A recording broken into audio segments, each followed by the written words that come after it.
జై తెలంగాణ, జై తెలంగాణ, జై తెలంగాణ, జై తెలంగాణ. పెన్షన్ తీసుకుంటే 2000 వస్తుంది కానీ ఒక నెల వాయిదా పడ్డదంటే వచ్చే నెల మేము 4000 ఇస్తాం. అవునా? అవునా? మీరు టీవీ సీరియల్ లాగేస్తారు. పండుగకి ప్రతి పేరు తీస్తే గాయాలు కొట్టుకొని ఒకరొకరిని మైక్ కింద పెట్టుకొని మైకు తీసుకొచ్చి ముందు ముందరలో పెడితే వాడు కూతలు కూస్తే వాడిని వివరించే ఓపిక తీరిక నాకు లేదు. అట్లా నప్పుడు నా కొడుకులకు నేను సమాధానం చెప్పను.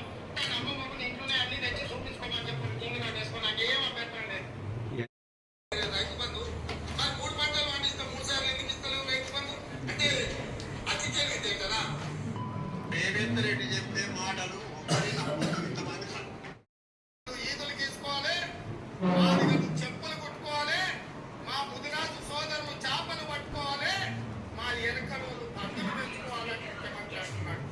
నేను అడగదలుచుకుని ఈ వేదిక మీద నుంచి శ్రీమతి సోనియా గాంధీ గారు 60 ఏళ్ల సుదీర్ఘమైన పోరాటాన్ని 1569 మంది విద్యార్థుల ఆత్మ బలిదానాలను దృష్టిలో పెట్టుకొని ఈ 60 ఏళ్ల ఆకాంక్ష నెరవేర్చి తెలంగాణ రాష్ట్రం ఇస్తే ఇవాళ యాదవులు గొర్రెలు పెంచుకోవడాక, ముదిరాజులు చేపలు పట్టడాక, గౌడన్నలు కళ్ళు తీసుకోవడాక, మా పోయలు అనాథలయ్యి ఉద్యోగ ఉపాధి లేక వలసలు పోవడాక, ఉద్యోగ ఉపాధి అవకాశాలు ప్రతి వాళ్ళకు ఉద్యోగ అవకాశాలు రాకపోవచ్చు కానీ కుల వృత్తులను చేతి వృత్తులను బలోపేతం చేసి వాళ్ళకి అవకాశాలు కల్పిస్తే ఇప్పుడే కోరుకొని ముందుగా ఒక మీడియా సమావేశంతో మళ్ళీ పార్టీ కార్యక్రమాలకు రావాలనే ఆలోచనతో ఈనాడు మీడియా సమావేశాన్ని ఏర్పాటు చేసుకోవడం జరుగుతూ ఉంది. ముఖ్యంగా ఈనాటి రాష్ట్ర ప్రభుత్వం ముఖ్యమంత్రి రేవంత్ రెడ్డి గారి పరిస్థితులు, ఆలోచన విధానాలు, ప్రజా వ్యతిరేక విధానాలు, ఎన్నికల ముందు చేసినటువంటి వాగ్దానాలు నెరవేర్చడంలో 100% విఫలమై నేనైతే 45 సంవత్సరాల నుంచి రాజకీయాల్లో ఉన్నా కానీ ఇంత తొందరగా విఫలమై ప్రజల ముందర విఫలం కూడా నేను విజ్ఞప్తి చేస్తాను. సరే, టీఆర్ఎస్ పార్టీ కూడా ఎన్నికల్లో ఓడిపోయింది. ఏ పార్టీ కానీ ఎన్నికల్లో ఓడిపోవడానికి ఏ కారణం లేకుండా ఓడిపోదు. ఏ పార్టీ అయినా గెలిస్తే కూడా ఏ కారణం లేకుండా గెలవదు. టీఆర్ఎస్ పార్టీ కూడా కొన్ని తప్పులు చేసింది.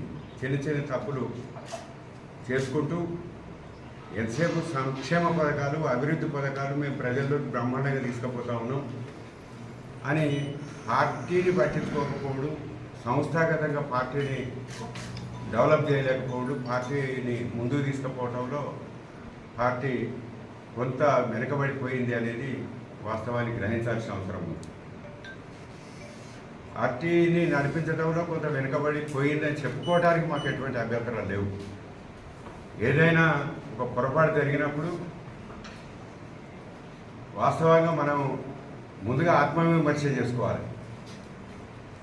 జరిగిన పొరపాటును గ్రహించి ఆత్మవిమర్శ చేసుకున్నప్పుడే మనం ముందుకు పోయే అవకాశాలు మెరుగ్గా ఉంటాయి. ముఖ్యంగా టీఆర్ఎస్ పార్టీ కాంగ్రెస్ పార్టీ ఎమ్మెల్యేలను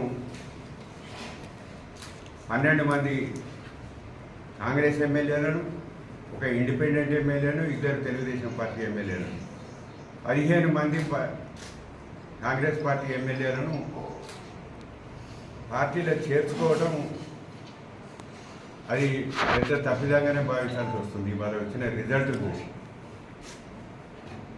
15 మందిలో కేవలం 2 గెలిచారు. వాస్తవంగా 15 మందిని చేర్చుకోకపోతే వాళ్ళకే టికెట్లు ఇస్తే 2023లో 15 మందికి గెలిచేటప్పుడు ప్రభుత్వం నిలబడి ఉండేది. అంటే ఇటువంటి చిన్న పొరపాట్లు ఏదైతే టీఆర్ఎస్ పార్టీ పొరపాటు చేసిందో అదే పొరపాటుని ఇలా కాంగ్రెస్ పార్టీ కూడా చేస్తుంది. అంటే రాష్ట్రంలో ఎప్పుడు ఎన్నికలు జరిగినా కానీ ఇవాళ రేవంత్ రెడ్డి విధానాలు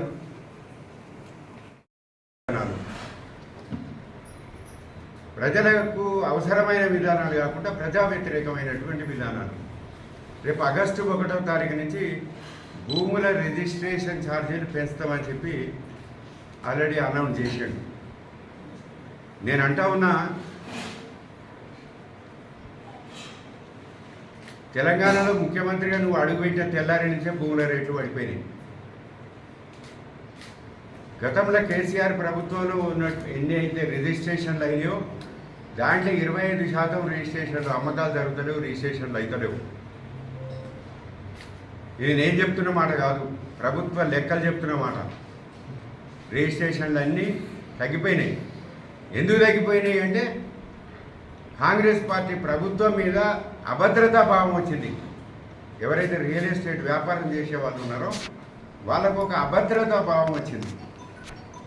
అభద్రతా భావం వచ్చి అమ్మటానికి ముందుకు వస్తున్నారు కానీ కొనడానికి ఎవరు ముందుకు రావట్లేదు. కొనడానికి ఎవరు ముందుకు రాని కారణంగా రిజిస్ట్రేషన్లు ఆగిపోయినాయి.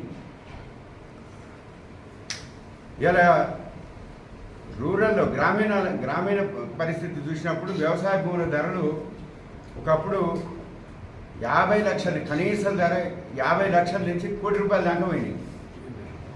ఇవాళ సరే 50 లక్షలకు అమ్మిన భూమి 25 లక్షలకు కొనేటోడు లేడు.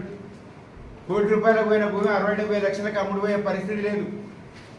కొనేవాడు ముందరికి వస్తలేడు. ఇప్పటికే రియల్ ఎస్టేట్ రంగం కుదేలైపోయింది. ఇంకా నువ్వు రిజిస్ట్రేషన్ ఛార్జీలు పెంచడం ద్వారా అది పెరుగుతుందా తగ్గుతుందా అనాలోచితమైనటువంటి చర్యలతోటి రాష్ట్ర ప్రభుత్వం నడుస్తూ ఉంది. మొత్తం ప్రభుత్వాన్ని ఇటువంటి చర్యలతోటి ప్రభుత్వం దివాలా తీసే ప్రమాదం ఉంది. కాబట్టి ఇటువంటి చర్యలు మానుకోవాలి. పెంచుతానన్న రిజిస్ట్రేషన్ ఛార్జీలను తక్షణమే రద్దు చేసుకోవాల్సిన అవసరం ఉందని చెప్పి ఈ సందర్భంగా నేను డిమాండ్ చేస్తాను.